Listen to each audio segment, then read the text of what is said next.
ప్రజాస్వామ్యంలో ఉన్నామా లేదా చంద్రబాబు నాయుడు గారు తీసుకున్నటువంటి నిర్ణయాలు వారు చేస్తున్నటువంటి గడిచినటువంటి ఈ 2 సంవత్సరాలుగా వారు అధికారంలోకి వచ్చినటువంటి నాటి నుండి తీసుకుంటున్నటువంటి నిర్ణయాలు చూస్తూ ఉంటే ఈయన ప్రజల చేత ఎన్నుకోబడినటువంటి ముఖ్యమంత్రి లేక ప్రైవేట్ వాళ్ళ చేత ప్రైవేట్ వ్యక్తులు కార్పొరేట్ శక్తులతోనూ ఎన్నుకోబడినటువంటి ముఖ్యమంత్రి అర్థం కావట్లేదు. రాష్ట్రంలో ఉన్నటువంటి ప్రధానమైనటువంటి రంగాలన్నింటినీ కూడా పూర్తిగా ప్రైవేట్ పరం చేసేటువంటి ఒక ప్రక్రియ కొనసాగుతూ ఉంది. అది మనందరం కూడా గడిచినటువంటి 2 సంవత్సరాలుగా చూస్తూ ఉన్నాం. రాష్ట్రంలో ఉన్నటువంటి వ్యవసాయం దగ్గర నుంచి, రాష్ట్రంలో ఉన్నటువంటి విద్య దగ్గర నుంచి, రాష్ట్రంలో వైద్యం దగ్గర నుంచి అన్ని రంగాల్ని కూడా పూర్తిగా ప్రైవేట్ పరం చేసేటువంటి ఒక ప్రక్రియని గడిచినటువంటి ఈ 2 సంవత్సరాల కాలంలో చంద్రబాబు నాయుడు గారి ప్రభుత్వంలో మనం చూస్తూ ఉన్నాం.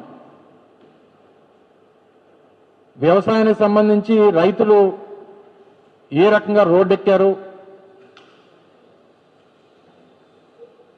మద్దతు ధరలు రానటువంటి పరిస్థితుల్లో రైతులు ఏ రకంగా ఇబ్బందులు పడతా ఉన్నారు, పూర్తిగా ప్రైవేటు వాళ్ళ కనుసన్నల్లో నడుస్తున్నటువంటి ధాన్యం కొనుగోళ్లు కానీ లేదా మిగిలినటువంటి హార్టికల్చర్ సంబంధించినటువంటి ప్రోడక్ట్స్ కానీ ఇవన్నీ కూడా ఏ రకంగా ప్రైవేట్ వాళ్ళ చేతుల్లో చిక్కుకున్నాయో అనేటువంటిది కూడా చూస్తూ ఉన్నాం. విద్య పరంగా ప్రైవేట్ వారిని కొమ్ము కాస్తూ ప్రభుత్వ పాఠశాలలు, ప్రభుత్వ కళాశాలలు వీటన్నిటినీ కూడా నీరుగార్చేటువంటి కార్యక్రమం ప్రైవేట్ వాళ్ళకి వత్తాసు పలుకుతూ వారిని ఏదో రకంగా ఆర్థికంగా పైకి తీసుకురావాలి, వారి వ్యాపారాలు బాగుండాలి, వారి విద్యా సంస్థలు బాగుండాలి అనేటువంటి ప్రక్రియ ఒక పక్క. వైద్యానికి సంబంధించి పూర్తిగా ఆరోగ్యశ్రీని నీరుగార్చేసి ఒక గొప్ప సంకల్పంతో మొదలుపెట్టినటువంటి 17 మెడికల్ కాలేజీల నిర్మాణాన్ని 7 కాలేజీలు మా హయాంలో పూర్తి చేస్తే మిగిలినటువంటి 10 కాలేజీలు పూర్తవడానికి చేయాల్సినటువంటి ప్రభుత్వం వాటిని తీసుకెళ్లి ప్రైవేట్ వాళ్ళ చేతిలో పెట్టాలనేటువంటి ప్రయత్నం ఒక పక్క. వైద్యం, వైద్య విద్య వీటన్నిటి కూడా ప్రైవేట్ పరం చేసేటువంటి ప్రక్రియ ఒక పక్క. చివరికి నాకు తెలిసి బహుశా రాష్ట్రంలో ఉన్నటువంటి అత్యంత బలమైనటువంటి కార్పొరేషన్స్ లో ఏపీఐఐసి ఒకటి. ఎందుకంటే చాలా రిచ్ కార్పొరేషన్, దాదాపు 52-53 సంవత్సరాల చరిత్ర కలిగినటువంటి కార్పొరేషన్. ఉమ్మడి ఆంధ్రప్రదేశ్ రాష్ట్రం నుంచి రాష్ట్ర విభజన తర్వాత కానీ ఏపీఐసి ద్వారా పెద్ద పెద్ద ఇండస్ట్రియల్ పార్కుల్ని అభివృద్ధి చేసి అటు ఎంఎస్ఎంఈస్గా అనేక రంగాల్లో ఉన్నటువంటి వ్యాపారస్తుల్ని తీసుకుని వచ్చి వారికి అవకాశాలు కల్పించి వారి ద్వారా ఉద్యోగ అవకాశాలు కల్పించి తద్వారా రాష్ట్ర ప్రభుత్వానికి సంబంధించినటువంటి ఏపీఐసికి రెవెన్యూ జనరేట్ చేస్తూ రాష్ట్ర రెవెన్యూకి కూడా డబ్బులు సమకూరుస్తూ చేసినటువంటి గొప్ప కార్పొరేషన్. నాకు తెలిసి బహుశా 550 పైచీలకు ఇండస్ట్రియల్ పార్కుల్ని రాష్ట్రంలో అభివృద్ధి చేసినటువంటి ఘనత ఏపీఐసికి ఉంది. సహజంగా ఏపీఐసికి ప్రతి కేబినెట్ సమావేశంలో నాకు తెలిసి బహుశా నేను మంత్రిగా ఉండగా ప్రతి నెల ఒక కేబినెట్ సమావేశం, దాదాపు నేను 15-20 కేబినెట్ సమావేశాల్లో నాకు అవకాశం వచ్చి నేను ఉన్నాను. ప్రతి కేబినెట్ సమావేశంలో ప్రభుత్వానికి సంబంధించినటువంటి భూములు, ఓసారి ప్రభుత్వానికి సంబంధించిన రెవెన్యూ డిపార్ట్మెంట్కి సంబంధించినటువంటి ల్యాండ్స్ కానీ, కొన్నిసార్లు పెద్ద పెద్ద ఎక్స్టెన్స్లో పెద్ద ఇండస్ట్రీస్ ఏదన్నా వచ్చినప్పుడు ఎక్వైర్ చేయాల్సినటువంటి పరిస్థితి వచ్చినప్పుడు కానీ ఆ భూముల్ని బదలాయింపు అనేటువంటిది ప్రతి క్యాబినెట్లో కూడా కనీసం 100, 200, 300, 500, 1000 ఎకరాల్లో ఏపీఐసీకి బదలాయించేటువంటి ప్రక్రియ కొనసాగుతూ ఉంటుంది.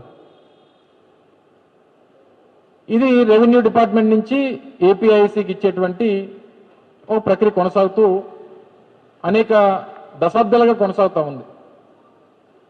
మొట్టమొదటిసారిగా ఈ రాష్ట్ర ప్రభుత్వం ఏపీఐసీ ద్వారా కాకుండా ఏపీఐసీ ఇచ్చినటువంటి భూముల్ని ప్రైవేట్ వ్యక్తులకి వాటిని అప్పచెప్పేటువంటి దానికి రాష్ట్రంలో 22 ప్రాంతాల్లో రాష్ట్ర వ్యాప్తంగా పీపీపీ పద్ధతిలో ఇండస్ట్రియల్ పార్కులు డెవలప్ చేయమని చెప్పి ఒక సర్క్యులర్ లేదా ఒక బిడ్ని కాల్ఫర్ చేసింది ఏపీఐసీ. నాకు తెలిసి ఇప్పటి వరకు అటువంటిది ఎప్పుడు కూడా చరిత్రలో లేదు. ఎందుకంటే సహజంగా భూమి కొనుగోలు చేసేటువంటి ప్రక్రియ ఉన్నప్పుడు వారికి ఏదైనా ఇబ్బంది వస్తే ఈ సమయంలో మనం భూమి కొనుగోలు చేయలేము, లేదా ఈ సమయంలో మనం అభివృద్ధి చేయలేము, మన దగ్గర డబ్బులు లేవు అని చెప్పని అనడానికి ప్రభుత్వం ఫ్రీగా రెవెన్యూ డిపార్ట్మెంట్ నుంచో లేదా ఇతర డిపార్ట్మెంట్స్ నుంచో వాటిని ఏపీఐసీకి ఉచితంగా బదలాయింపు చేసినప్పుడు కేవలం వాటిని అభివృద్ధి చేసేటువంటి బాధ్యత మాత్రమే ఏపీఐసీ తీసుకోవాల్సినటువంటి పరిస్థితి ఉన్నప్పుడు అది చేయకుండా ఎందుకు ప్రైవేట్ వ్యక్తుల చేతిలో పెట్టాలనేటువంటి ఒక నీచమైనటువంటి ఆలోచన ఎందుకు ఈ ప్రభుత్వానికి వచ్చింది? ప్లస్ అందులో కూడా ఏంటి, ఆ ఏపీఐసీ ఈరోజు పీపీపీ కింద ఇస్తామంటున్నటువంటి 22 ఎంఎస్ఎంఈ ఇండస్ట్రియల్ పార్క్స్ ఏవైతే ఉన్నాయో వాటిలో అసైన్ ల్యాండ్స్ అంటే అనేక మంది దళితులకు కానీ వెనుకబడినటువంటి వర్గాలకు కానీ ఇచ్చినటువంటి భూములు కూడా వారు టేక్ ఓవర్ చేసుకునేటువంటి దానికి సహజంగా రాష్ట్రంలో ఏపీఐసీ ద్వారా కేటాయింపు చేసినటువంటి భూములకి ఏపీఐసీ కేటాయించినటువంటి భూములకి వారు అభివృద్ధి చేసేటువంటి ఇండస్ట్రియల్ పార్క్స్కి అందులో 22.5% ప్లాట్స్ ఎస్సీ ఎస్టీస్కి కేటాయించడానికి ఒక పాలసీ ఉంది. ఇప్పుడు కొత్తగా ఇచ్చేటువంటి ఇండస్ట్రియల్ పార్క్ పాలసీలో ఏదైతే ప్రైవేట్ వాళ్ళకి ఇస్తామని చెప్తున్నటువంటి ఈ పీపీపీ పద్ధతిలో ఇస్తామన్నటువంటి పాలసీలో అవి ఏవీ లేవు. ప్రైవేట్ వాడికి చేతిలో పెడతారట, వాడు అందులో సినిమా హాళ్ళు కట్టుకోవచ్చట, వాడు ఇందులో రెసిడెన్షియల్ హౌసింగ్ కట్టుకోవచ్చట, వాళ్ళు లేఅవుట్లు వేసుకోవచ్చట, వాడు షాపింగ్ మాల్స్ కట్టుకోవచ్చంట. అసలు ఏపీఐసీ అనేటువంటిది ఇండస్ట్రియల్ ఇన్ఫ్రాస్ట్రక్చర్ కార్పొరేషన్.